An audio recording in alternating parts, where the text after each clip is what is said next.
I was about to make a joke of like, oh, this is people who've been married, and then I was like, nope, I'm involved. Yeah, you're more involved in this one than Rami and I are. And I was trying to practice letting Cass like say the full thing instead of like interrupting him because I already understand what he was going to say. Right. And I was like, that's oh, I'm what sorry. I mean. I was going to comment on, oh, you guys have been married. But then Cass and I had a dynamic, so we've been married. So now you and I, Rami, need to have a dynamic where we've been married. Can you cut me off real quick? Oh, wait, I got to talk. Sorry, I was chewing. Some of those tangerines. Man, that thing you just articulated where it's like, I already know what you mean, but you have a need to say the full sentence. Like, isn't it funny how universal that little stupid problem is for all human relational dynamics? If you're together long enough, you're going to run into that thing. Yeah, I think that's true. The irony being, we actually didn't figure that one out until pretty recently in terms of like really hashing it out in terms of Rami being frustrated that I was over explaining things and so needing to cut me off and say, I know, I understand. And me saying, yeah, but you asked, and so I'm answering, like. It's an interesting one. And it's because it triggers everybody on both sides. Like, exactly. They're triggered by a piece of what you're bringing, and you're triggered by their reaction to what they're triggered by what you're bringing. So it's like a loop. Yeah. Trigger loops. And so, yes, it's sort of like, holy fuck. Yeah. But I mean, I see this so commonly in couples, so commonly. Even couples just meaning like people that work together a lot. Yeah. Another thing is that I thought that Cassidy didn't think I was smart for that's it so long. Yes. So long. Do you know when I finally understood that wasn't the reality? It was during 2020. Still very recently. We've known each other since 1988. Yeah. It was in 2020 when he explained it to me, and I was like, when he said, "No, I think you're one of the smartest people I know," and I was like, "You do?" But because that behavior made me think this thing, I interpreted it incorrectly. Thought it was about me. 100%. That's me with Eric, where he'll keep going, and in the first 2 words, I knew what he meant, and I'm going, yeah, I get it. No, I got it. I get it. And he's like, yeah, and I'd like to finish the thought, and I'm like, but I already get where you're going, and I think he's finishing the thought because he thinks I couldn't possibly have understood already, because I'm such an idiot. And then we've talked it out, and no, it's not that. He has the need to be heard because he's a person. And it's amazing that I understand it now and do a better job waiting and listening, but I'm still internally like, I'm still pissed inside. And then I have to let it go and soften and be like, right, it's not that, and we're letting go, and it's not. I'm practicing, but it still triggers me. I still hate it. But also, I mean, Cass and I do have these very different styles of like respect around information. So I withhold information as a form of respect. Like, I'm smart, you're smart, I assume you got it. So I won't, so like that's me showing that I think you're smart by like not giving the But meanwhile, Cassidy's form of respect and communication, which makes complete sense, is to share information when he knows it, which is great, which I would say is probably the better choice. But to me, that feels like disrespect because it's like, oh, he doesn't think I also know the way to go, or I have whatever the thing same is. exact orientation to respect around information. Like, I don't need the whole, I got it. And don't you know by now is the subtext. Don't you know how smart I am that I don't need you to, I'm not 7.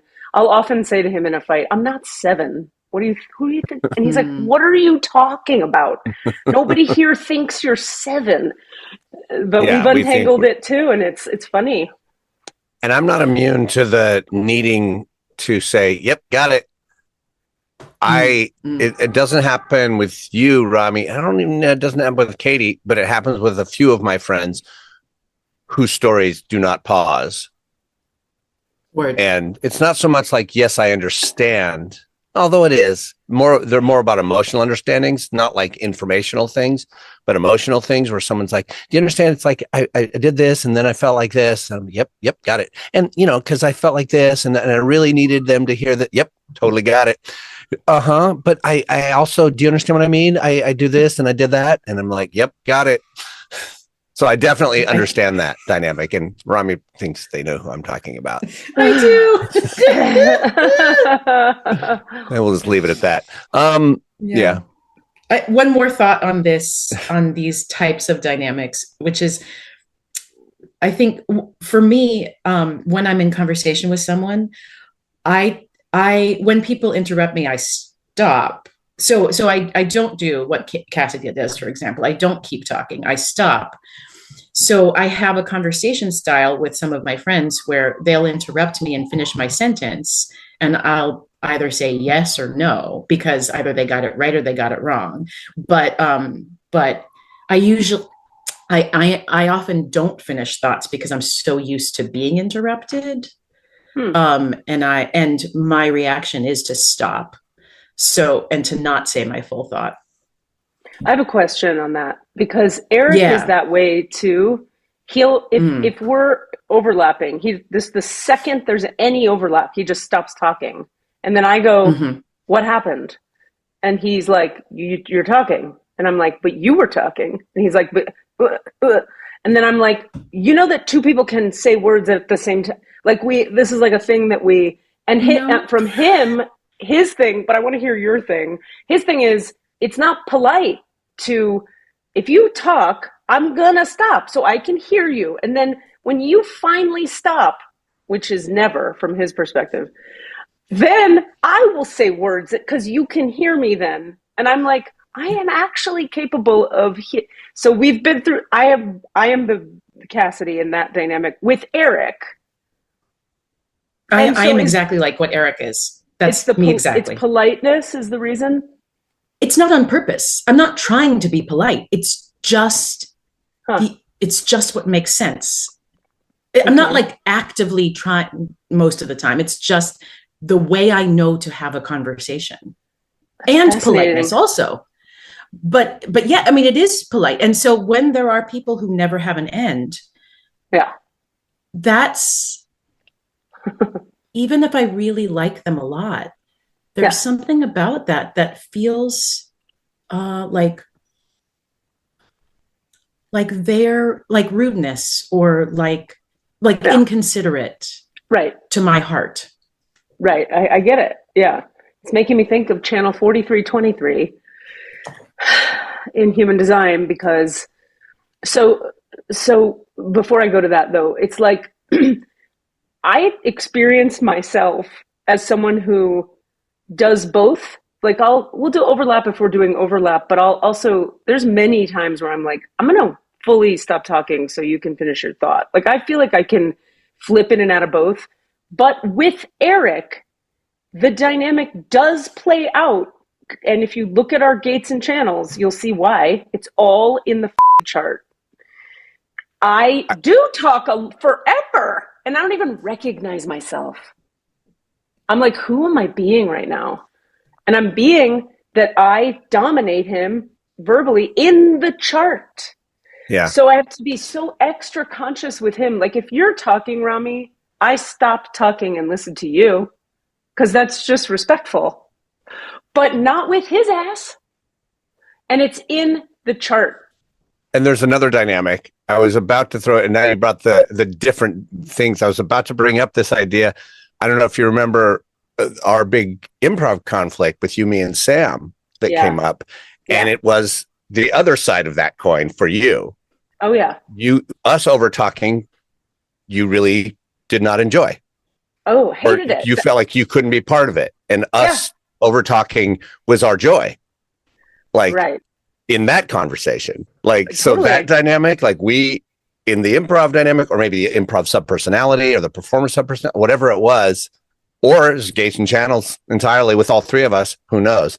But while you were saying that, I was like, yeah, but the opposite was true when we were talking about that issue. What I'm trying to articulate is that, like, I don't like interrupting people and talking over people. It makes me feel Like, I have like an anal OCD thing about it where like this comes up with you and me here where I'm like, I'm just going to stop talking so Cass can just talk and talk and talk until he's done. And then I'll say my thought. But I have to consciously choose that.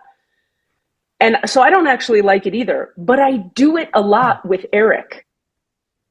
And so what I'm naming is simply that thing of how there are different dynamics with different people. Yeah. And I happen to agree. Like, I do feel disrespected when people talk forever and don't, in my head, I go, can you not read the room that like other people are here and want to chime in? Yeah. Or like, do you give so few about other people that you just have to finish, even if it's like 8 years of talking?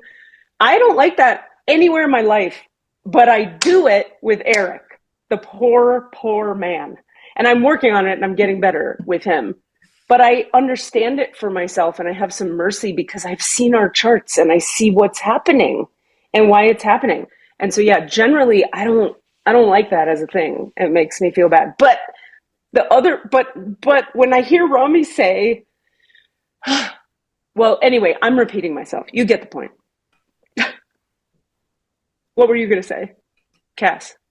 Oh, just that I'm just seeing the idea of different dynamics.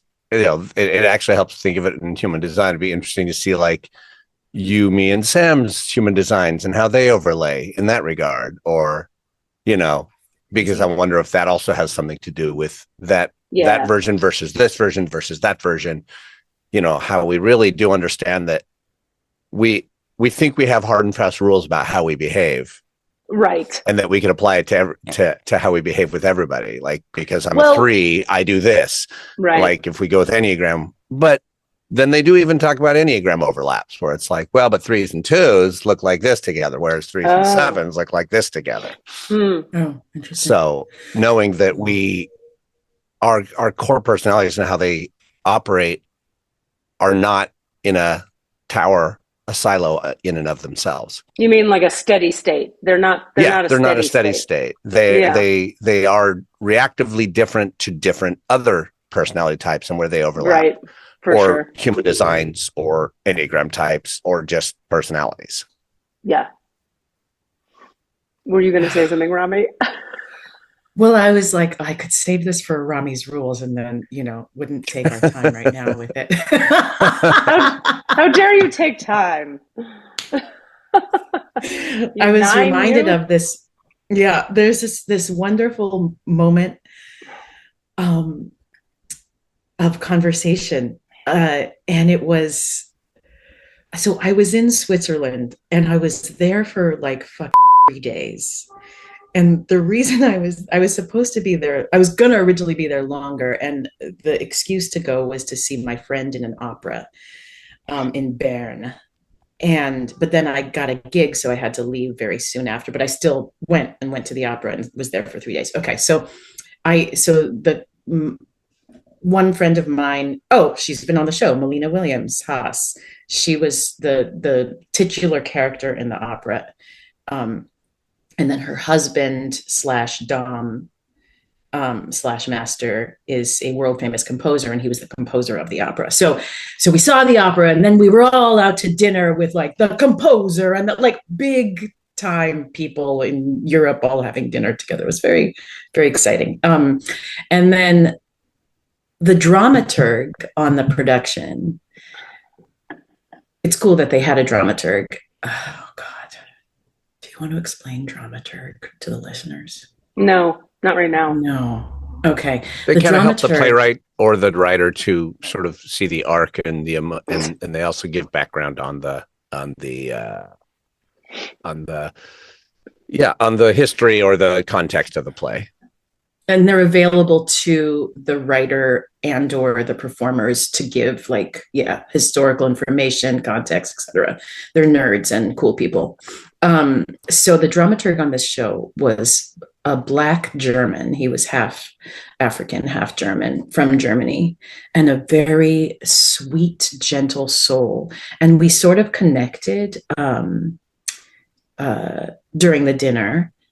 And he was doing a lot of listening. And then there was another Black German dramaturg at the table who was in town because they were both Black dramaturgs in Europe, and that is very, very rare and a very difficult thing to be, because if you are a Black dramaturg, you end up doing a lot of DEI work because you have to.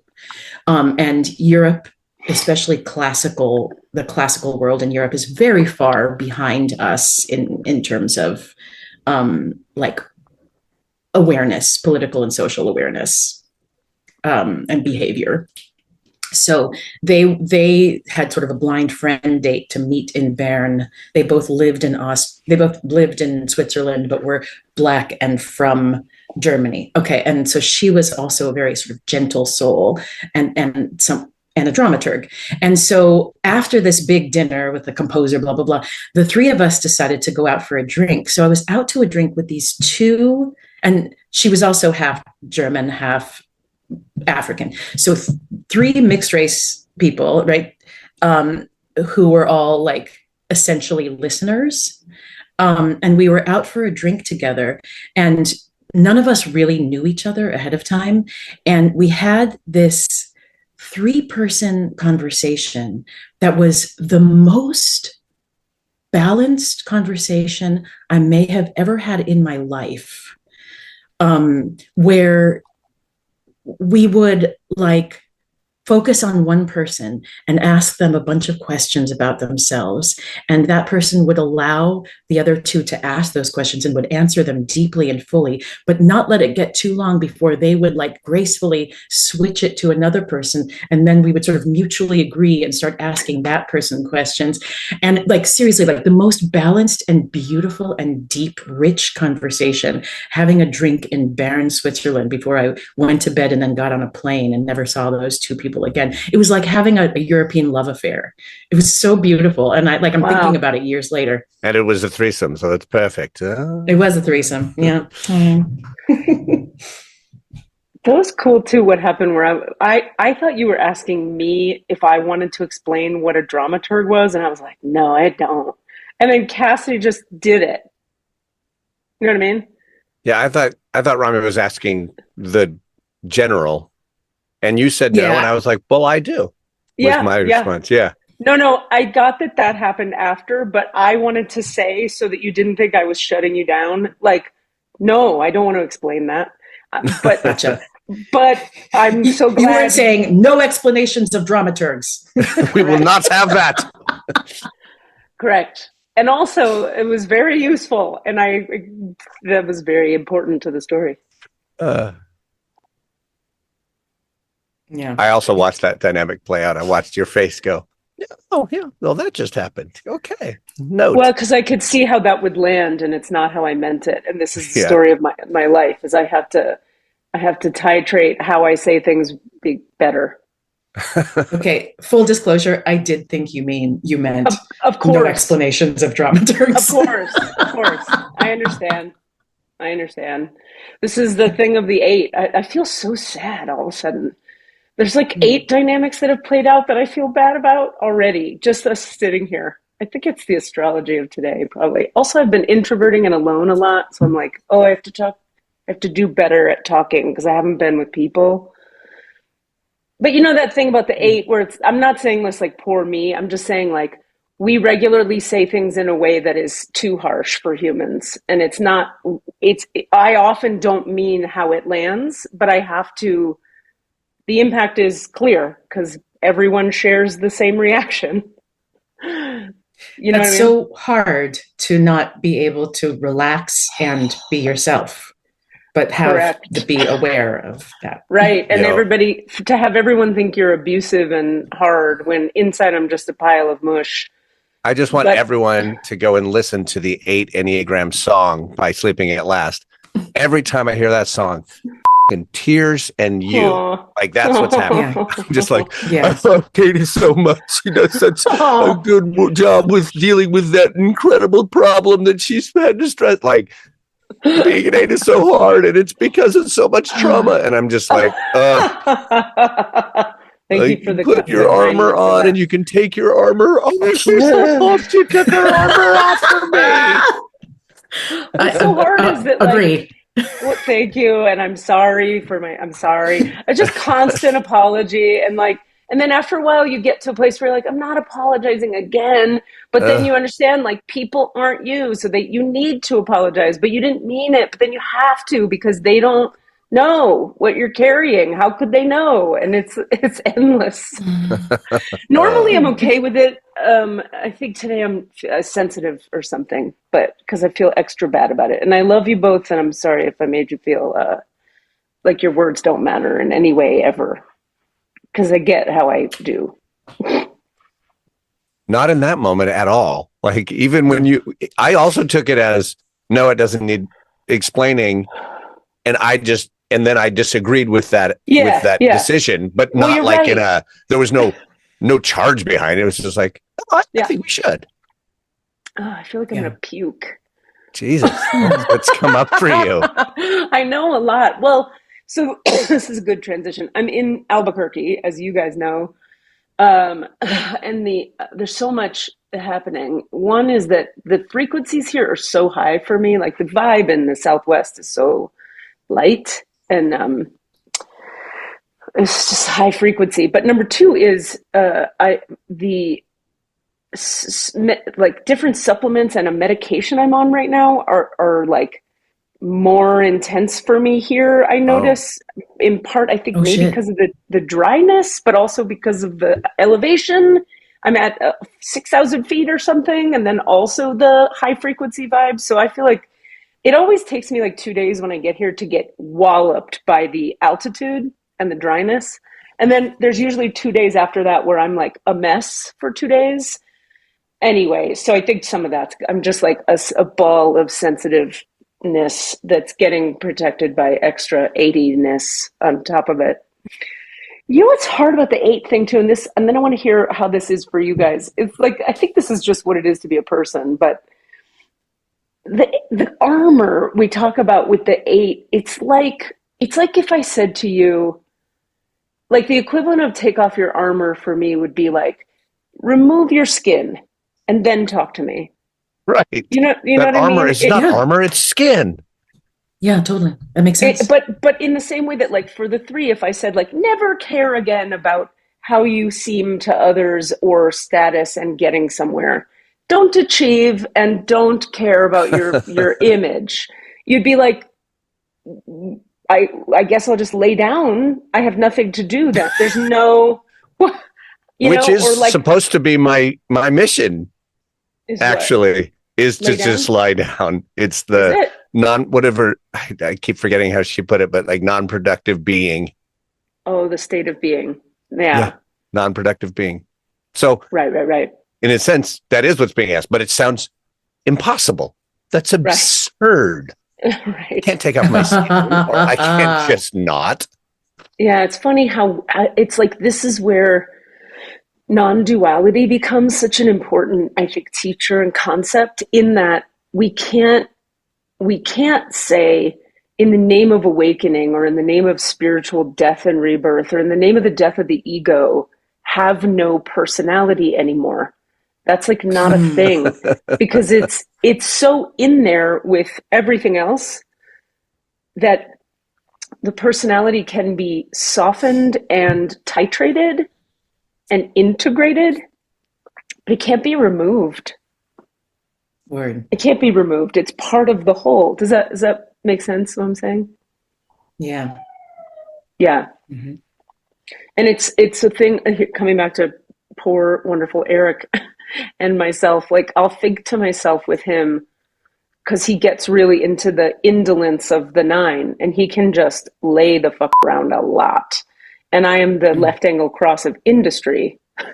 Like, I'm built to be busy. But in the description of the left angle cross of industry, it's also, you like to be busy, you need to be busy, and you like to see that others are busy.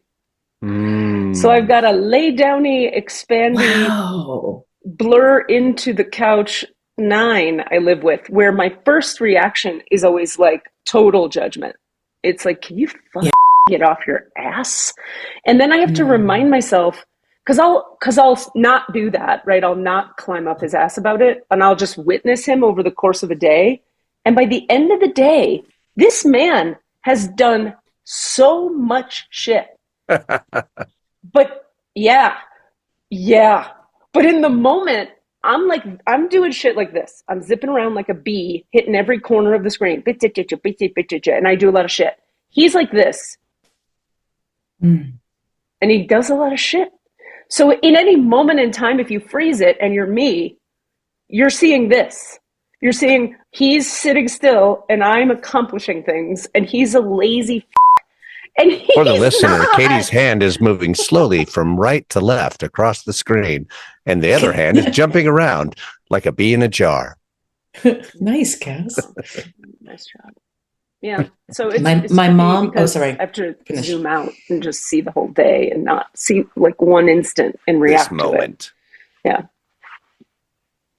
My mom had a lot of sadness around that as a 9, about people judging her.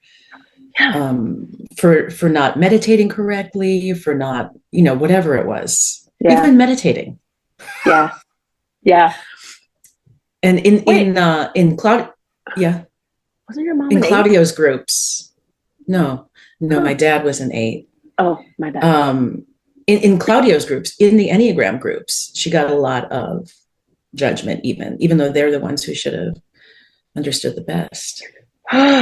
And it's so back to the point I'm making about like how the personality is woven into the spirit. It's like, just because my personality is like woven into my spirit and this flavor doesn't mean that, like, I can't expect Eric to 100% of the time lean into the lesson of the 9, which is action, right? Like the lesson of the 8 is like softness and kindness. I can't every millisecond do that. And he can't every millisecond like do stuff. It's built into him is to be expansive and is part of his gift. And like I always think of Christopher Hewart's talking about, thank God for the 9s in my life as an 8. He's like, I would have no friends if it weren't for 9s, because the 9s are the only ones that can include me, because I'm a lot. And like, so my point is like, we have to allow for, it's like there is literally no such thing as right and wrong. There's no right way to be ever. There's only space for what is, and then space for what else is, and space for what else is. There is no right anything, which is why it's so devastating what's happening in our country right now. But we can pause on taking that tangent. Yeah. Did you have anything on that, Rami? I thought maybe you were going to say something in the middle of that. I don't remember now. Yeah. I think I had various thought reactions during the process that were different from each other. And by the time you got to the end, they were, we'd moved on. I'd moved on. Okay, I gotcha. It helps me a lot to think about, and I thought it might be helpful for the listener, just to think about everything about anyone you're dealing with's personality that seems like some kind of like maladaptive coping strategy that should change. If we could just make room for it and then get our own need met, that's like spirituality in life. That's like care. It's almost like relationships are a place where they work if everybody is constantly doing their best to not mute, but to vary their personality expression, or to be conscious of their own personality expression and both give and take within that. Like, I need to be able to 8 all over you as much as I can. And you're going to, but I also am going to need to pull back on the 8 in order to let you 9 on me or whatever, but it's the awareness. And then that's why I like the Enneagram. It's not to say that you're like this and you're done, but as if to say, do note that this is your thing, and that how are you expressing that thing?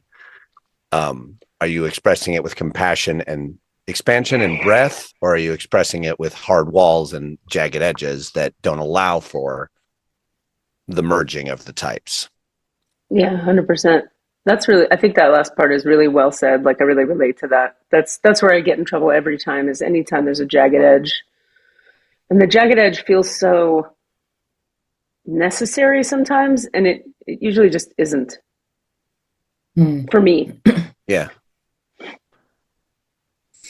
Well, we spent a lot of time talking about boundaries, and boundaries could be jagged edges, or they could be places where we meet.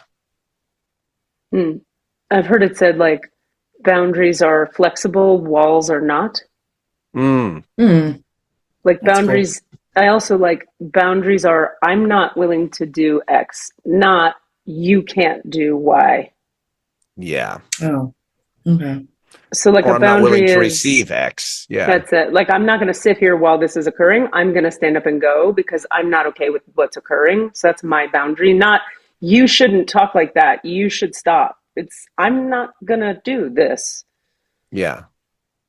Because whenever we get into you should, right, it just triggers everyone. Nobody wants to, quote, honor a boundary that was pushed on them. Yeah. But if I say to you, like, hey, I can't hear this, or I can't tolerate what's happening here, I can't. You can do it. I just can't. I can't. Then you, as a listener or a participant, can choose whether you keep doing that thing I can't do or not. And then I get to choose for myself based on my boundaries. Do I stay or do I go? Do I listen? Do I, you know? Well, yeah. Yeah, I can't stop thinking about the sort of visual metaphor of boundary versus wall now. Like, that's a really good one, because boundaries, they're just there. Like, if someone's got a boundary to their yard, you could still walk over it. You can cross into their yard. But, you know, the fact that there's a boundary tells us, like, maybe you negotiate into that space, or you do it with humility or kindness rather than just barging in. But you might just barge right over their boundary, but then you're going to be like, you know, that's the edge of my lawn right there. Just so you know. And walls really say, walls sort of like, walls kind of verge into telling you how you're going to behave. Yeah, you can't come in. Yeah. Boundaries are like, I can't do this. So what are you, so now what's going to happen? And then there's like a dialogue implied. Yeah. I don't feel like a lot of people treat boundaries like, I think what you're saying is great and right. And there are so many people out there who, when they say boundary, they mean wall. Totally. I know. Especially like younger generation folks. 100%. That's why I'm saying it out loud. I'm hoping to have an impact here. Okay. I hope like people listening can like learn a fucking boundary, says me with my edge, because I'm sick of it. It's hard to watch how we all, in just humanity, would just think, I mean, okay, I can't help it. The reason I wanted you to be here, Rami, is I love you, but also I wanted to continue our thing from before the last episode where you were here. And this all of this is just leading me to that. So I'm just going to let it occur now, which is like, amazing. What's so hard to watch for me about what's happening. There's so many layers of what's hard to watch about what's happening in the world. We all know the obvious ones, and we could state them if we feel like it in a sec, but we're watching the people who are supposed to care for the populace build hard and fast walls with spiky edges around their own egoic injury. Yeah. That is the opposite of what the purpose of leadership is actually supposed to be from a spiritual perspective. Leadership is like, how can I be of service to this group of people? How can I lead this group in a way that serves the greater good? Do I give a about the greater good? You know, and we find ourselves in a time where the people in power do not give about the greater good. They give a about what they want in the moment. And I'm going to be even more specific. And I've had a big moment of clarity this past week or so about a conversation we've been having here, Cass, that you've been very generously letting me blah, blah, blah about over and over again, which is my friend who I had to break up While with. you're talking, I'm going to keep listening, but I'm going to disappear from the screen, but I'm still listening. Continue. Sorry. Okay, great. So my friend who I chose to stop being engaged with at this time because her husband votes for Trump and is a staunch Trumper and thinks all those lefty commies are whatever. And she has said she's choosing peace at home. And peace at home means she just goes with what he believes. And now she likes RFK, and now she's good with things that Trump is choosing because she wants peace at home. Okay. So I talked a few weeks ago about, I came to her after 3 months of pondering how to come to her so that I would say things well and not be an 8 and be gentle and be a 2 and be loving and all the shit. And then she didn't quite hear me in that conversation because honestly, I wasn't very clear that I was like, hey, I can't talk to you because I've lost respect for the choices you're making because I think you're choosing things that harm people. That's what I was really saying, but I didn't say it very clearly because I was being so nice, right? And this brings up the topic of nice versus kind, which we've talked about here before. Anyway, so she came back a week later and said, I promise this is all coming back to you guys and us and Trump. She came back a week later and said, hey, I think this is weird that we're not talking. I don't really care about all this politics stuff at all. We shouldn't be not talking about it because of a thing I don't care about at all. And this time I didn't take 3 months to think about it. I didn't take 3 months. I just said, I got right on Marco Polo, the video app, and I said, hey, I'm going to maybe do this badly now because I'm not going to take 3 months this time. I'm just going to tell you what's true for me in this moment, and you could tell me whatever you want to tell me. I think we're in a period in history where you can't not care, and it really matters to care.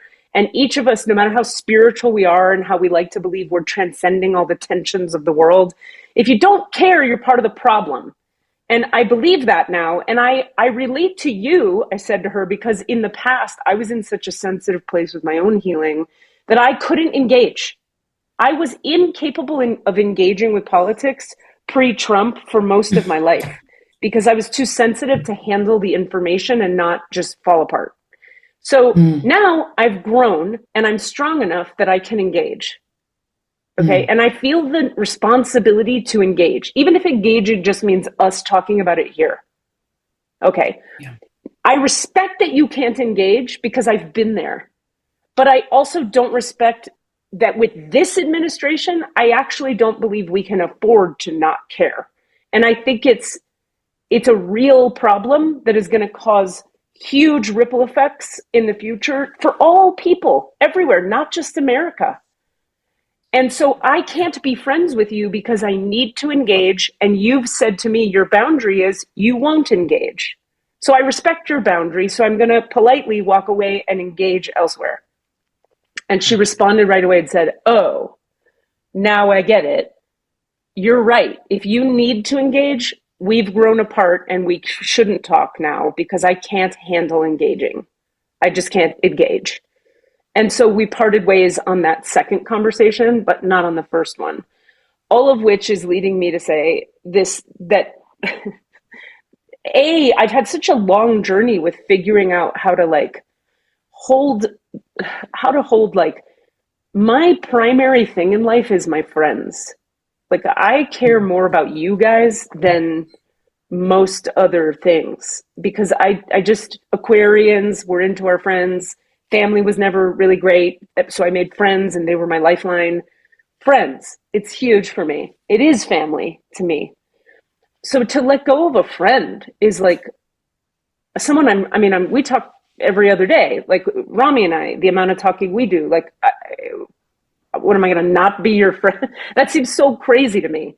Anyway, it's a huge deal for me. And I'm still internally sometimes like, I love that person and I miss her in my life, but I'm so fundamentally not okay with us not talking about what's happening now in my life. I'm now not okay with that. But before I would have been. So I can understand her. So what's the right decision, right? What's the right decision? And we can only really be with what is the right decision for me right now? But even with knowing that, I'm still like sad about it, grieving the loss, feeling like a monster sometimes. Like, I cut this wonderful woman out of my life. She leans on me too because her husband's a Trump voter. You know, you could simplify it down.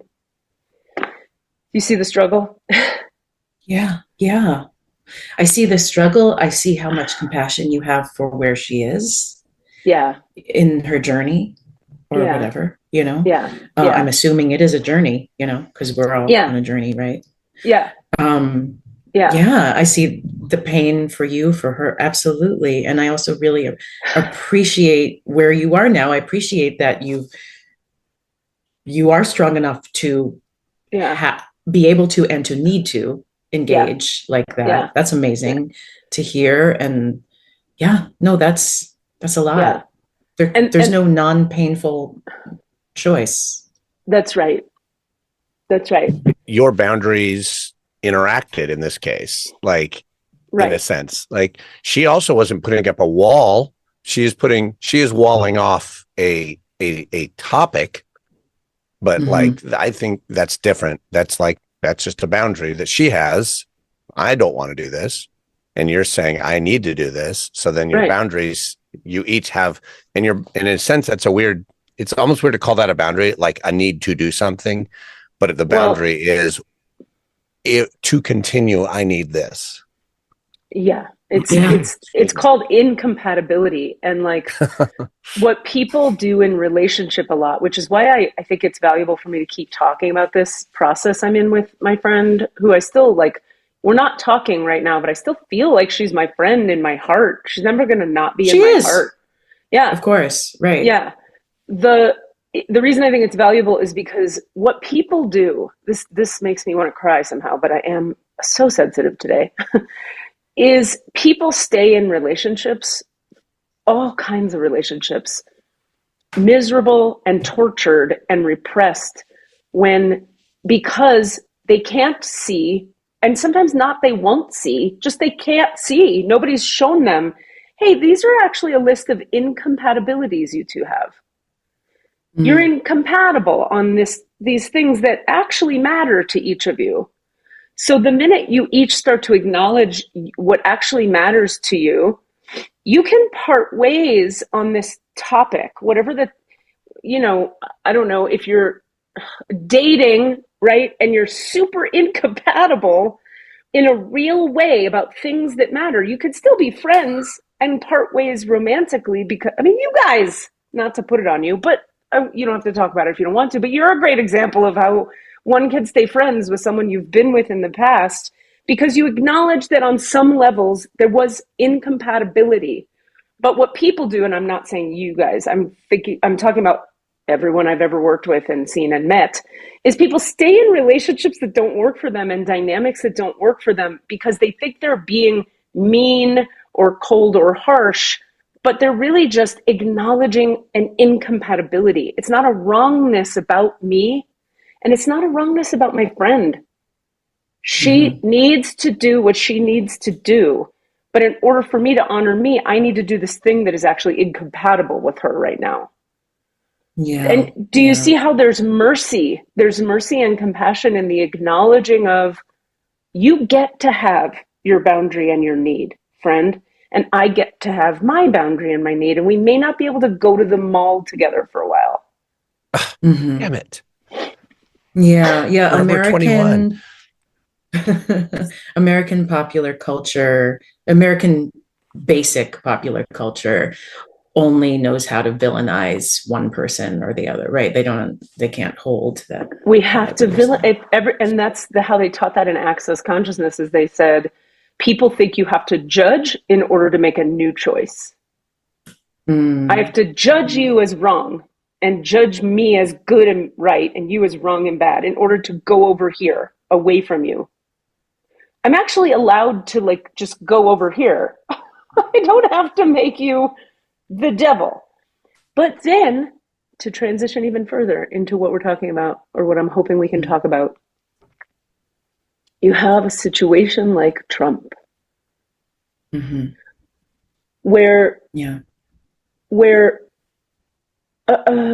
where only harm is being done. Yeah. And what's happening now is people on the inside. Okay, I have to think about how to be careful about how to talk about this, but I know some people who know some billionaires who have some influence. Let's say that. Okay? Mm. Those people Okay. who know those people are saying now, the people who know the people are saying to us, the plebes, the people, the billionaires, are starting to talk amongst themselves about the mistake they may or may not have made in aligning themselves with what they have aligned themselves with. And they are starting to talk about, they're going, oh, oops. Fuckers. That's Fuckers. fast. Okay. Yeah. Yeah, it's like, great, and you. I know. But great. I know. Continue. We were talking about this at dinner last night, and I went, way to come around to what the rest of us could see a million miles ago. Great job. Like, what? We keep having the thing where I think it was an Onion headline that was Damn it. Person who voted for the leopard face eating party is mad because a leopard is eating their face. Correct. Okay. So the people in power with all the billions who were like, it'd be fun to be an oligarch. Yeah, I'll just show up to the inauguration and be there, and I'll have more money, and then maybe I'll own California one day because we'll have city states, and that's cool. Are like, oh, this person is chaotically, psychotically in the moment from no ideology and from no reasoning or plan, willy-nilly making choices based on his whim and his ego and his psychosis in the moment. And it's like one of those wacky, wavy, inflatable arm guys. But if you had like venom and fire and poison in the inflatable arms that are just flailing over the populace. And the majority of people in the country thought it was a good idea to put that wacky, wavy, inflatable arm guy in the most powerful position in the world. Because people watch politics like they watch sports. My team is getting shat on. These terrible Democrats, guys, let's punish them for Biden and pick this guy because he's there. That's as far as a lot of people thought about it, which I have to be reminded of that people, a lot of people, don't look any closer than that. They just go, ugh, Democrats did this. That guy's not a Democrat. He's kind of weird, but like he talks like me and he's like down to earth. That guy. The end. That's as far as they're thinking. Yeah, I want to just add also that the element of Fox News and Truth Social and whatever other platforms, I don't even know, right? So such a huge part of our country is only seeing that news, and that information is just completely different than the information that we get. That's right. But what happens when your news source, the one you trust and believe in, is the same as the news source as everyone in your community? So as far as you know, that's the truth, period. Right. What do we do? Yeah. Well, the answer is you look further and you ask questions, but people don't look farther and they don't ask questions. No. That's my point. My point is I was raised in a world of one thing, and it happened to be the liberal thing and the smarty thing and the science above all else. And then I went, let me look around. What other thoughts exist on the earth? Now, I had privilege. I had the privilege and the freedom and the money and the time to look around and ask some questions. I get that. But the idea that we would have to push our world and humanity to this far of an edge of narcissistic torment, we have to be this abused. Cruelty. We have to have this much cruelty to go, oh, wait a minute. Maybe there's another channel other than Fox. Maybe I could just pick another number on the TV. That's how far we have to go to make another choice? Because they don't see the cruelty, because they aren't being told about it. Yeah, but you can just inside of yourself be like, this feels mean. Yeah. But they don't. I don't know if this is a distraction thought, but Rami, in talking about this friend, the spouse who's sort of the source of it. That was the guess I was making in my head. Yes. Okay. Yeah. And I'm wondering, without getting into names, if you have any thoughts on that arc. Oh, yeah. You know what I mean? Because this is a key, and it also might be relevant to someone else that's very important in your life with the same name. And watching someone go from this point, which is maybe more a little, liberal chaotic, to that point, which is joining the Sith Lords. If I may, really fast, and then I do want to hear Rami, I think there was something that was the same the whole time, which is zealotry. Yes. Zealotry. That's maybe it. So I knew this person too at the beginning of their arc, and they were zealously on the left. A zealot, almost like a fascistic lefty, like a fascist lefty. Yeah. Like there's one right way, and you have to be that way, and this is the right way, and all those other people should go away who aren't like this. And then he flipped. Oh, that's funny. That's not how I don't know that I thought about him that way, but that makes sense. I mean, it's what I saw, but tell me, Cassidy asked you a question. I mean, my experience of his personality was like,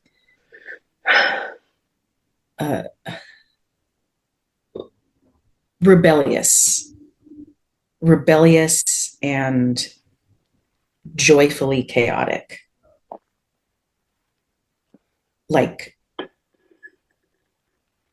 And there's something about that rebelliousness that is maybe similar, like anti-establishment. Yeah. There was no zealotry that you saw at the time? I never. Did you ever have talks about politics with him then? No, I don't. I mean, maybe, probably. Yeah. We probably did at some point, but. I did. Uh-huh. He just felt like it makes sense. Yeah. He was just a preacher. I mean, he also thought he would die by 30. Right. I mean, that's pretty extremist. Sounds like Jesus. Sure. No. Yeah. I don't disagree with the extreme. Yeah. The sort of chaotic, extreme, and so the other person that we're talking, that Cassidy said of the same name as my godfather, who was also very, very lefty spiritual teacher, spent so much of his formative years in Asia, was part of Claudio Naranjo's groups back in the day, along with my mom. He's gone MAGA, right? So, but he's also an old white man in America, which, but he's an off the grid anti-establishment dude, right? So it's that same appeal of not trusting, don't tell me what to do. So he's a 5. I feel like 5s can really go there if they're not nurtured. Well, 5s in that research. Do you think he was nurtured? Man, that research will kill you, because you just go down one wrong rabbit hole with your research and believe that pathway. That's what happened. About another buddy of ours who's a friend of ours, who's an incredible artist and creative. Oh my God, the most creative person I know. But one path of research happens, that one obsession, and I see the truth and nobody else does. Right. Mm-hmm. Yeah, that's the danger, right? It's like, and then the liberals around them don't see the truth that I see.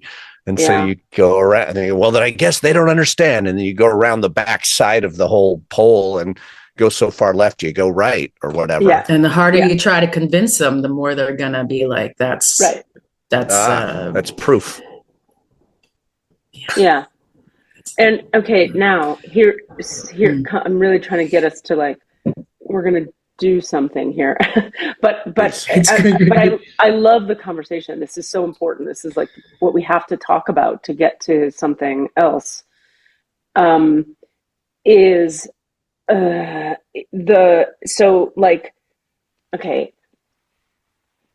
Oh boy, sorry. Now my head's going in 8 directions.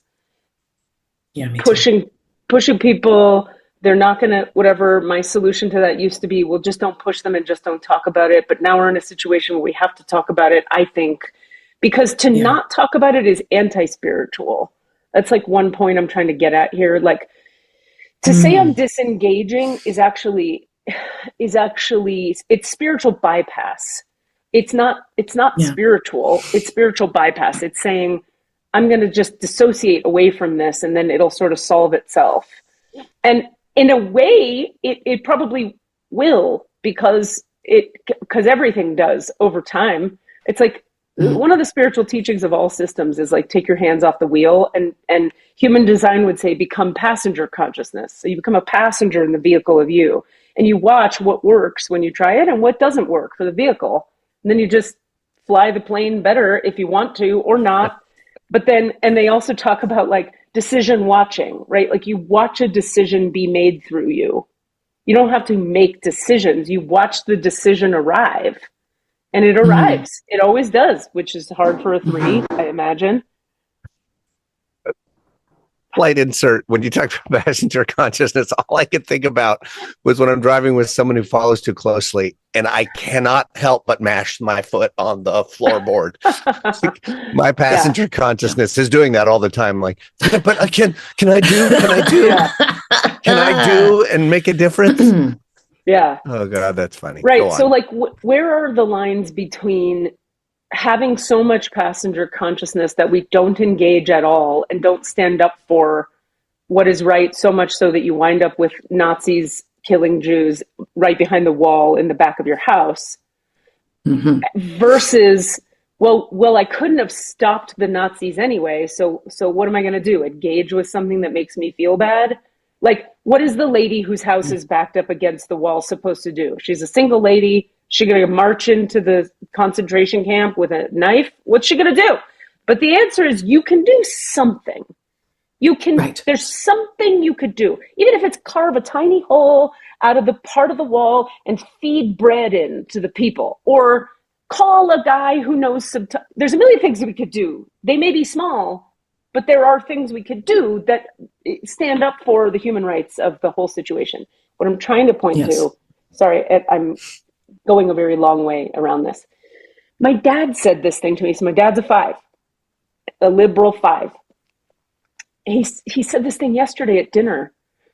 You know how I've been talking about on here that Ra says that by 2027 has been this huge year in the human design lore for a long time, 30, 40, 50 years. He's been like 2027. What he says about 2027 is, by then, first of all, the raves are here, the groups of people that are different from us, but they lead us to peace. And I think it's the telepathy tapes, non-speaking autistics. That's the raves, that a lot of people think that's who that is. He's been saying by 2027, they're everywhere. You see them. They work in groups. We don't understand them. They help us, but we don't understand them.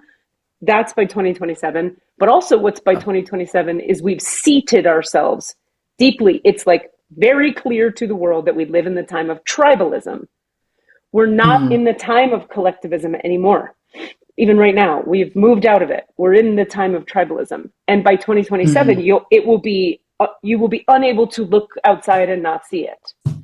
So I've been hearing this, and I talk about it here, right? Well, so last night I'm with my dad at dinner, who my dad happens to be, he's a guy you want to take with a grain of salt for sure. And he's the most educated person that I know. He knows everything about everything. He's taken for fun Stanford graduate courses when he's bored with CEOing his company that has hundreds of people that work for him.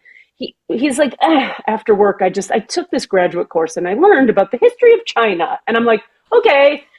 Anyway, he knows so many things and he reads all the shit. Okay, so all the science journals, all the economy journals, all the history journals, it's pretty over the top. He was saying to me yesterday casually, he was like, well, here's our real problem with Trump. And I was like, okay, he's going to know some shit that I don't know. What is it? How is it going to get worse, Dad? He goes, the real problem is when China has stated, the guy who's running China, which is a whole other conversation we could have, he has already formally publicly stated that China itself and its military needs to be ready by 2027 to take Taiwan, because they've been trying to take Taiwan forever. And this guy who's running it now is like, no, we're taking it. So get ready, China. So because by 2027, we're just going to go in there and take it. When and if China takes Taiwan, that, if you look at geography, which I did not know any of this till yesterday, my dad just told me all this. He's like, if you look at the geography over there, if China has Taiwan, China then has control over all the waterways over there, which means all of the world's trade, which right now we have a say in. We have control over the Japan part, the Philippines part, and Taiwan. But we don't have control over what China chooses, okay? But if China has control over all those waterways because they take Taiwan, because Japan can't stand up to China, and neither can the Philippines, they're teeny tiny, there's nothing there, then the US is not in control, not a superpower anymore, and the value of the dollar tanks, and we have a depression where inflation goes so high, everything is too expensive to buy, you get radical unemployment, and you have a depression, like the depression, the Great Depression from the 20s, the 40s, what was it, the 20s? The 30s. The 30s, the thank 30s. you. So he was like, the problem is, since they want to do that by 2027, Trump is the kind of fuckwad idiot who will say, yeah, just let him have it. Because I don't want to ruffle China's feathers, and or for whatever reason, for whatever megalomaniacal, insane person reason, just let him take it, rather than go to war with China. So as you can see, either way we go, we either have a world war with China, which is a big, bad problem, or we don't have a world war with China, and we have a big, bad problem. And you've got Trump in charge. You could have had at least a politician, like a diplomat, like a politician in charge. He's not a politician. He's not a political guy. He's a bully, loudmouth, crazy person. So you could have had a politician who, we all hate politicians and the politicians, but at least the politician would try to nuance things and get the diplomat guy to go over and smooth the feathers, and maybe we make a deal and we come up with, what can we give you that you give us, and we give back and forth, and nobody has to go to war and nobody has to take over Taiwan. Right. Yeah. But so my dad at dinner is saying, yeah, so 2027. And I'm thinking, holy either way you go in that trajectory with Trump in charge, that is the time of tribalism. Yeah. Does that make sense, what I'm saying? Yep. It's so much worse than what it is now. You look out now, right, and we see tribalism. We've got two camps in our country, and we're divided, and there's only one way, and then there's only the other way, and we hate each other, and we can't hear each other, and here we are, tribalism. But how could it get worse? Let's see. China, Taiwan, trade war, world war, or trade war. So it's what's happening for me is the more I learn about everything, because I now have to engage, whereas before I couldn't engage. And I've been listening to a lot of people talk about a lot of things, a lot of smart lefties, and I even at the gym the other day was like, let's just listen to Fox News for a minute. That lasted about 20 seconds because I was like, no, that's nonsense. I tried. There's Right. nothing there, though. We were interviewing the woman who helped Trump shut down the Department of Education, and her reasoning was she wants kids to learn better. They're going to learn better without a Department of Education. Yeah. And also because we don't want idolatry in our schools. You mean like the Bible? It's all. It's the opposite of what they're saying. Yeah. So anyhow, it's always the opposite. Right. They're accusing us of doing what they themselves are doing, which is what people do when they're full of shit. Okay. So the more I pay attention and the more I understand the details and the nuance of like actually how bad this is, I come back to all of that was a way to lead to this, right? Our conversation the other day on the other episode where you were here, Rami, where we were asking questions.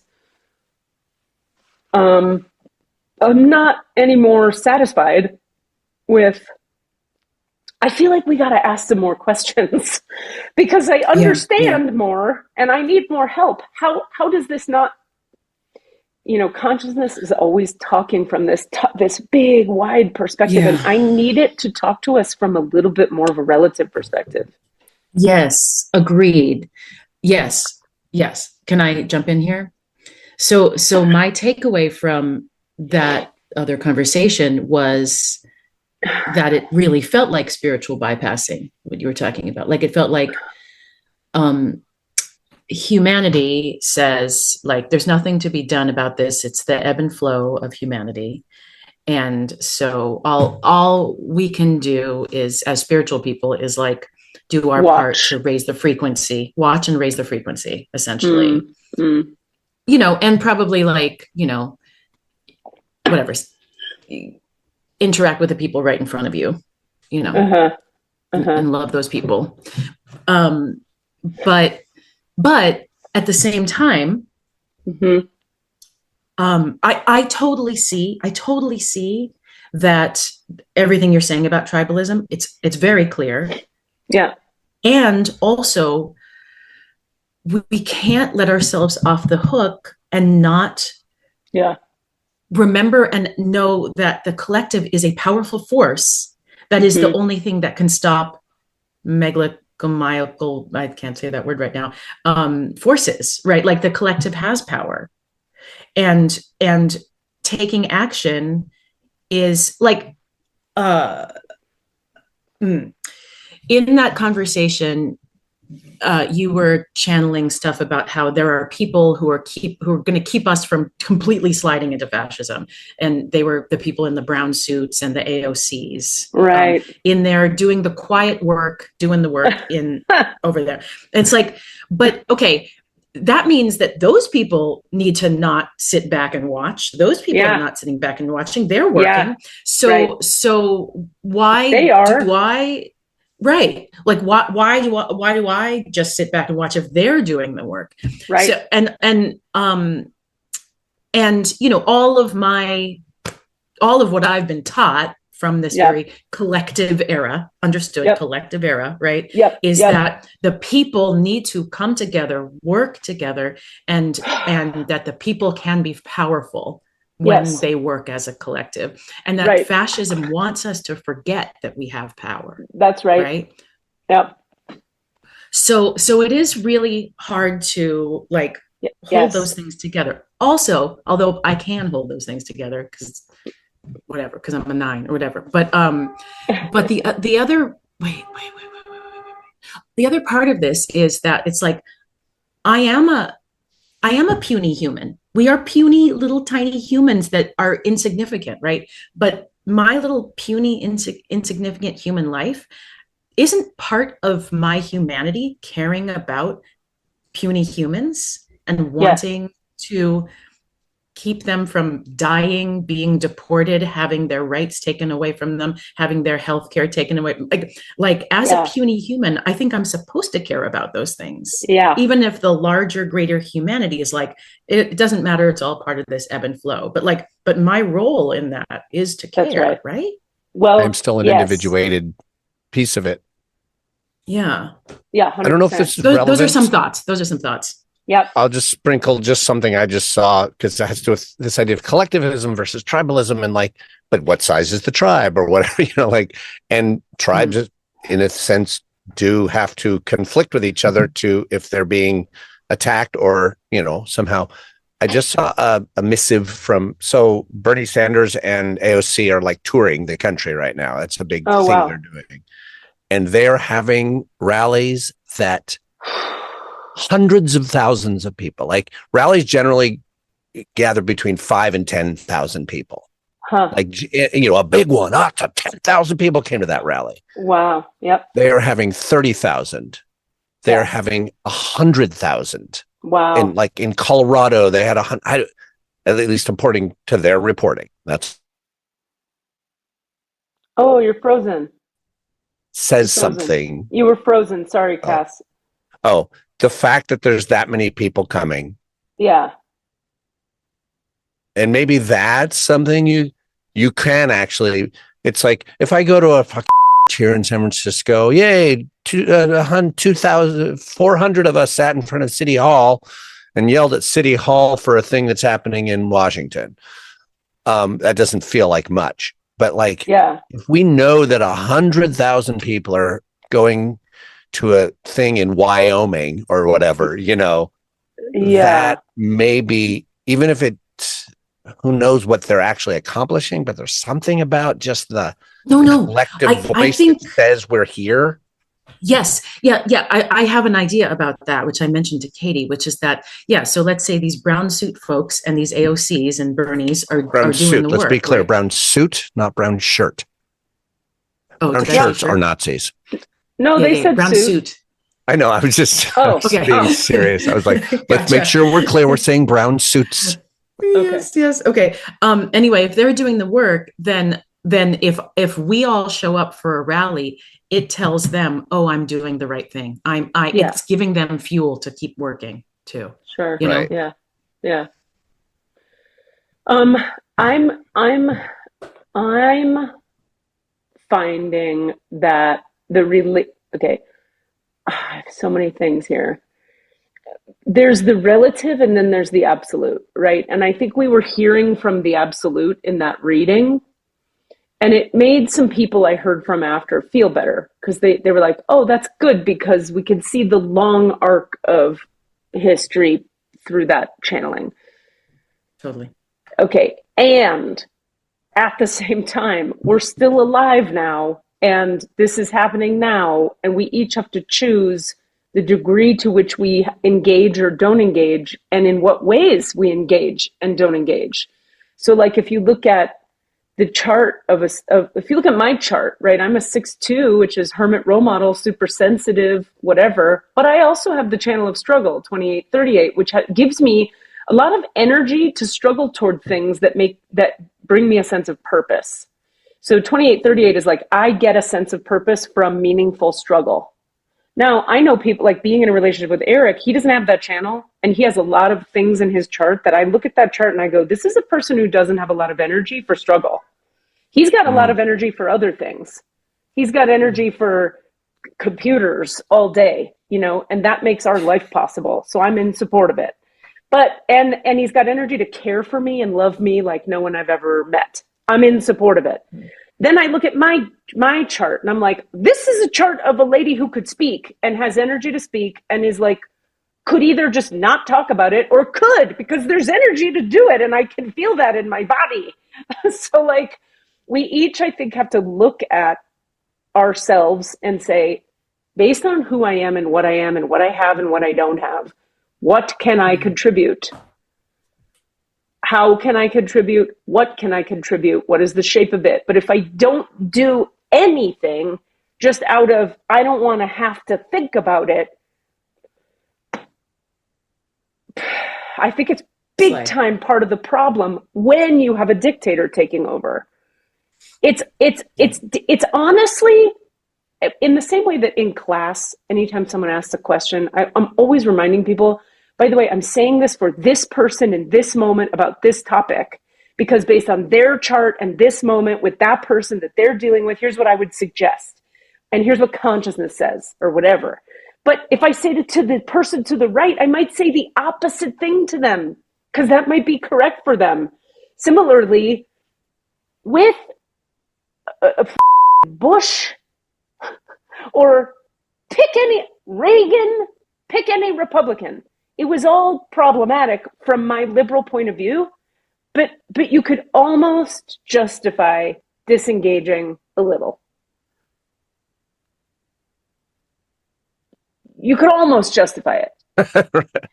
Not really, but you certainly from this perspective, you can. Yeah, in a relative sense, that's absolutely. My point. Now we have. There's no you. It's Putin is here. He's here. Like we are going through what Russia went through. We are Nazi Germany. It's here. It's not coming. Yeah. It's here. Yeah. How do you not engage? So I wonder if the question is, if we're asking a question to the, because we want, I was going to say like we could just ask what each of us individually is supposed to do, but we could also maybe open it up a little bit, like, don't tell it. We're not interested in knowing about the arc of history. We want to know what we do right now. What the listeners of this podcast, that's all we can do. Let's not talk about all of humanity.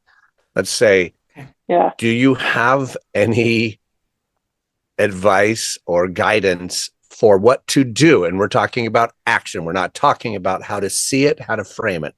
Well, I think I just answered it, but I'm going to answer. I think I'm speaking.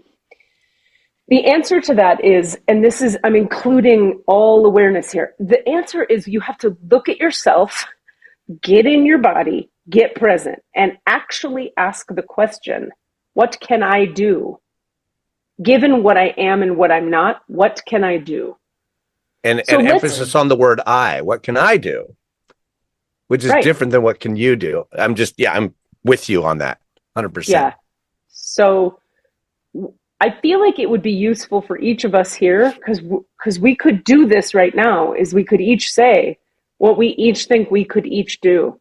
And that would be us being an example to people listening, that they could actually take the time to sit down and with their friends go, what am I going to do this week?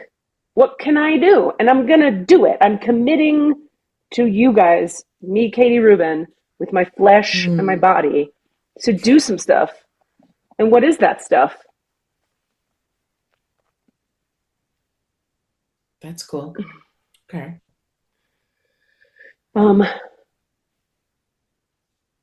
Because when I go, do you have anything else to say about that consciousness? It says no. Yeah. What it does say is it says be caring with yourself. Be aware of what you are and what you're not, however you choose to go about that. Care about yourself while you take action toward what matters to you about the world.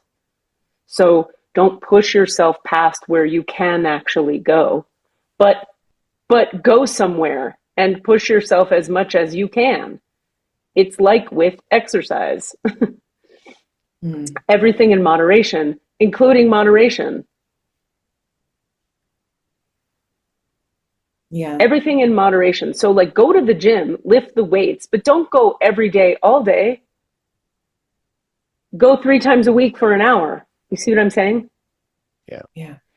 Where it's like, we feel like as humans, we got to like throw it all away, do something radical, change it, or it doesn't matter. Sometimes we can get that way. Or I guess I'll just do nothing. But there's a place in the middle where you can, as humans, and you must, they say, honor your relative truth. If your relative truth is, and by relative, I mean your individual personal truth, because it does matter. If your truth is, I can show up to this podcast and talk about this in a way that provokes people to themselves talk about it and think about taking action. And I can say out loud the action I'll take this week to hopefully be an inspiration or a model of what people can do. Then I can do that, and I'm doing that.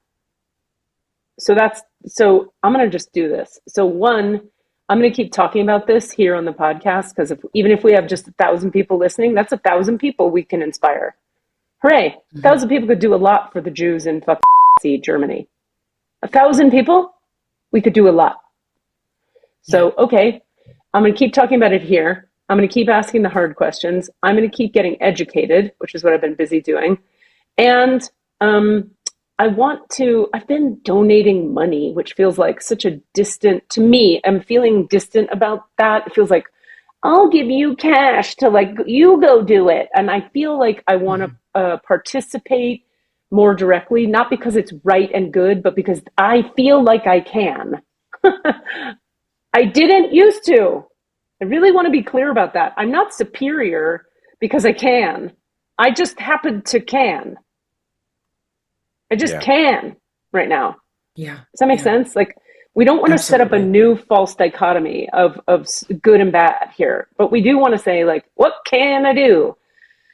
So I think I need ideas from you guys and other people about things that are more hands-on that I can contribute. Because those are the things I'm committed to right now. Educating myself, talking here consistently, continuing to donate when the Democrats won't leave me alone on my phone, and like ask this question: what on the earth?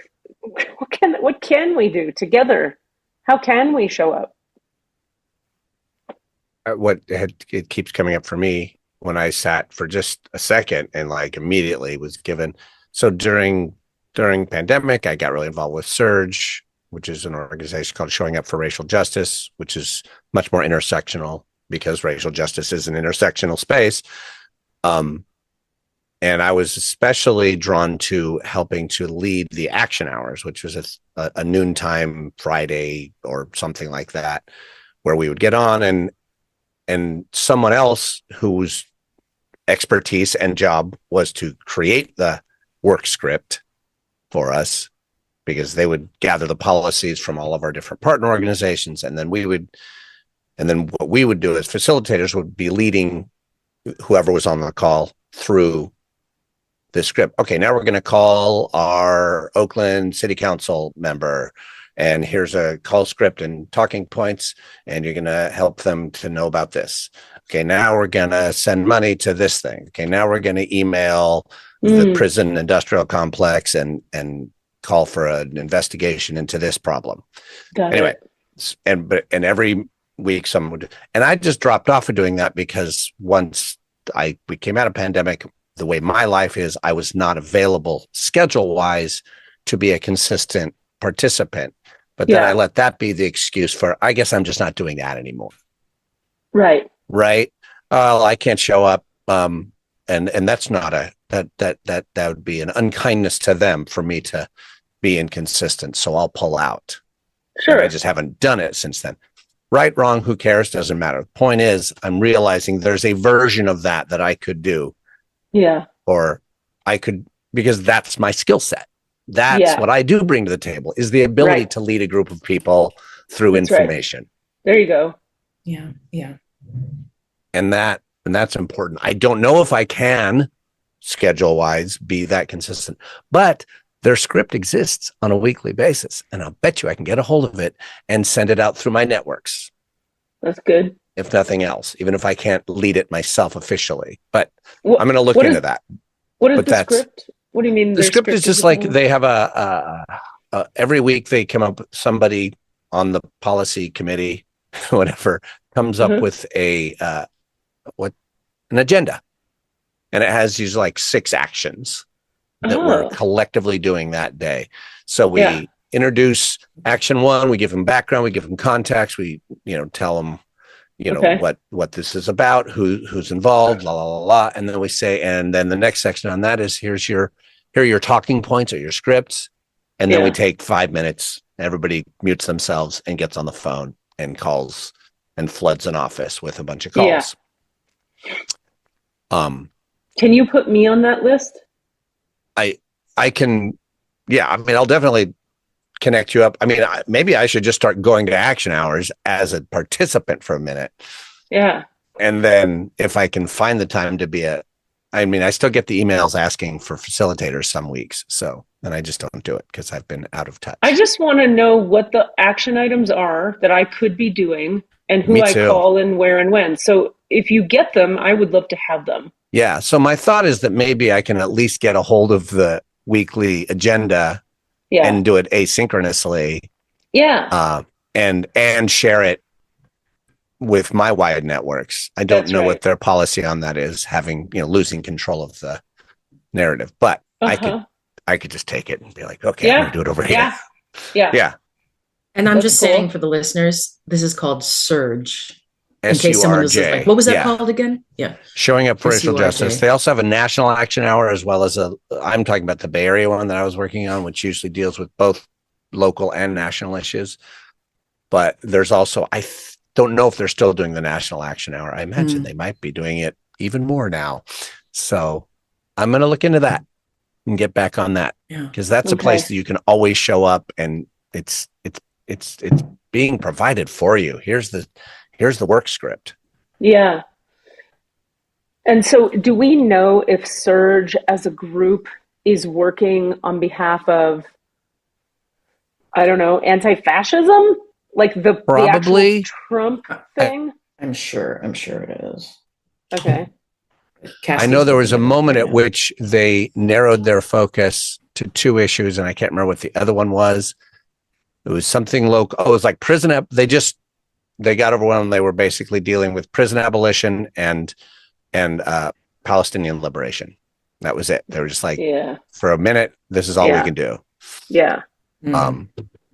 Oh man. And just for a second, I want to, let me not. I'd love to hear. So that's great. That's some action, Cass. I definitely want to talk about this too. Please. Yeah. Were you going to say something though before that? No, I was gonna, and then I was like, no, but let's hear from Rami and then I'll blah, blah later. Okay. Because I have such a different skill set and I don't have energy at all for the things that Cassidy's talking about. For sure. Me either. I am not good at repeating information and holding a point of view in conversation with someone else.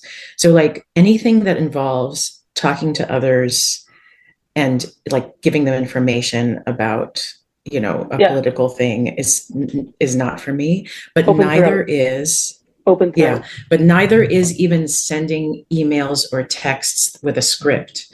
Like for whatever reason, I do not have energy for that. And I just that's not going to be where I'm useful.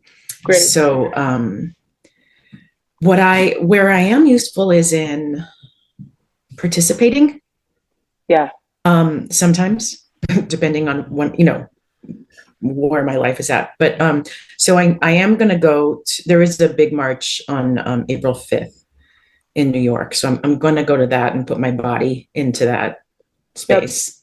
Yep. So I have energy for that. But so like what else? So I'm getting emotional. That's good. So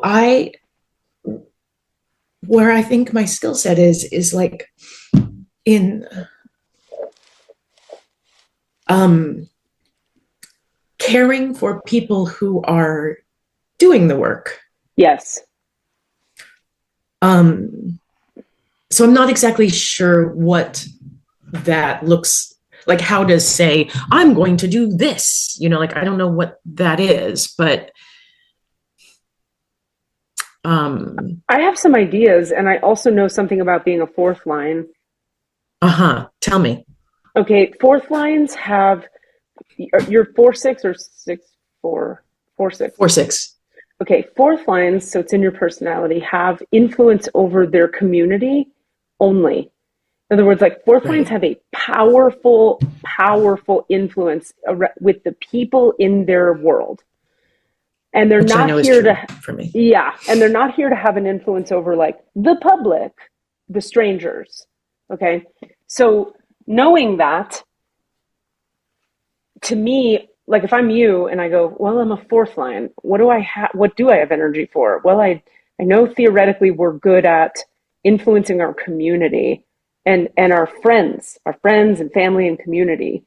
So, and then you just said, my skill set is in caring for the people doing the work. So what if there's a time and a place that's set aside for like, hey, have you been out there? And this is just an idea. This does not have to look like what I'm saying. I'm just giving an example of a thought I'm having just to stoke your fire.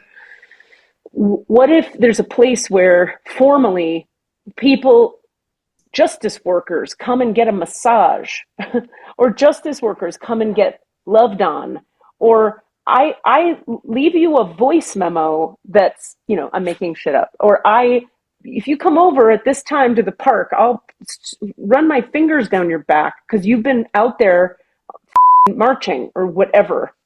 Like that matters. Your skill set matters.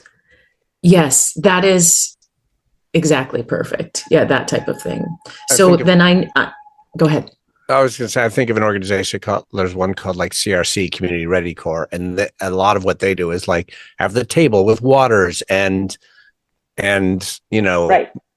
make sure that people are cared for. Community Ready Corps. I'll look that up. I mean, they're a Bay Area, Oregon, but there's something, I'm sure there's similar ones like that. I have to go here, right here, but I'm here. You're still here. This dog out, but I hear the words you're saying. But what I want to say, Rami, is, and for everybody listening, is your skill set matters and it is valuable. And we can think, if we can start there, that it matters and it's valuable. From there, you can go, well, then what can I do with this? If this is what I have to offer, what can I do with this? And I mean, a lot. You've helped me. Hello. You've helped me tremendously in my life by being that person for me various times where I don't even see it coming. And all of a sudden you're cuddling me on a couch. And I didn't even know I needed cuddling. I wouldn't have asked for cuddling. And there you were, nurturing the shit out of me when I didn't know I needed it. I remember a reading a long time ago where you were given that as your sort of marching orders, as your job, as your spiritual task. I don't remember the details, but I do remember like spirit straight up saying like, no. Your job is to be the person with the water at the table, is to be the one that's there when they get home from the march and is, making sure that they eat or whatever. Like that is like I'm alive and my life is happening because of someone like you named Eric. Like my whole life is happening because of a nurturer. Mm-hmm. I couldn't do anything I'm doing without the nurturance of this person. And anyway, it's very valuable. Yeah. And I also know that like in my life as an educator, as a teacher, as a camp counselor and stuff, I have deeply influenced, like I have changed so many people's lives. I have influenced people who are out there doing the work. Yeah. And once upon a time, I used to be sad, like, oh, I don't know how to do the work, and all these people that, came up under me, look at all the work they're doing and I can't. And then, then it was shown to me over and over again that like, oh, they are who they are, partially because of me. Yeah. So I totally see that now. And I do recognize that. What else is interesting, and to bring the human design back into is you have a 6-line body, right? And your single definition, right? Yeah. Yeah. Now here's what's interesting.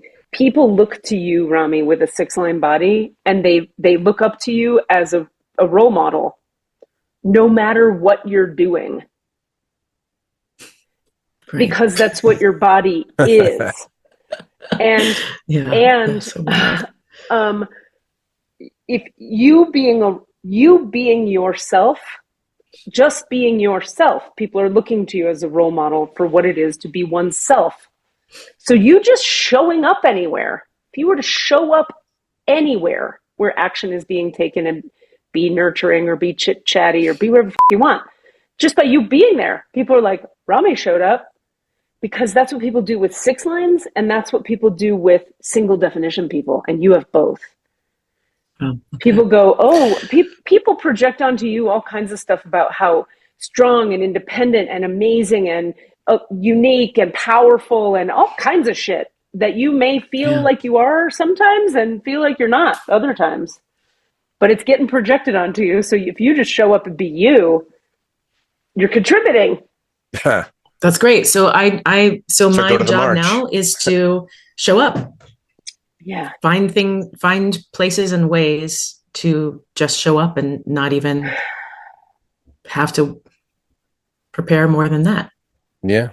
Yeah. And then be you there. Just be really you. Be really eccentrically, futuristically, interested in what you're interested in, dancing there, playing the drums, whatever you're interested in and pulled towards. Because that 6 line is unique. It's eccentric. It's not normal. And so you just come and be not normal somewhere and be loving, because that's what you are. That is a gift. That is the presence. That is what we're going to go, oh, I also could go and drum. I also could. Everybody wants to do what they see you doing. It's powerful what you have, that single definition with a 6-line body and a 4th line influence. Powerful. You get it. I'm aware of time. Inspiring. And Thank you. Oh, good. I'm glad. Yeah. I need to wrap up, unfortunately, and we didn't really formally go in the records, but I heard from consciousness, and I hope this has been helpful to people. And I think I just want to say, I've always had this fear as a spiritual person that I don't want to pull people so far down into the muck of 3D reality that this is just another heavy podcast conversation about the world, 3D. That's why I'm always keeping it up. But like we've said a bunch of times today, I need to explore here. If we're going to do this thing we do here sometimes, I need to explore how to be in it and not of it at the same time. I need to be talking about it. I need to be in it, engaged, and I'm always going to be a 6-line, a bit above it and aloof and separate from it and on some other dimensional trip. Cool. We'll talk about numbers and consciousness at the same time. But I need to be talking about it because need to be. So my commitment to the listeners is I promise we're going to integrate spirituality, but we have to integrate it into the world we're in. Otherwise, it's just an abstraction, and that's not applicable. Yeah. Slay. Do your work, Slay. Do your work, Slay. I love you both. Thank you for having me. Both I love like you. Crazy. This was awesome. I love this conversation today. Thank you both so much. Me too. Love you guys. Talk to you Love soon. you. Bye. What are you asking for? All of the answers? What? All the answers.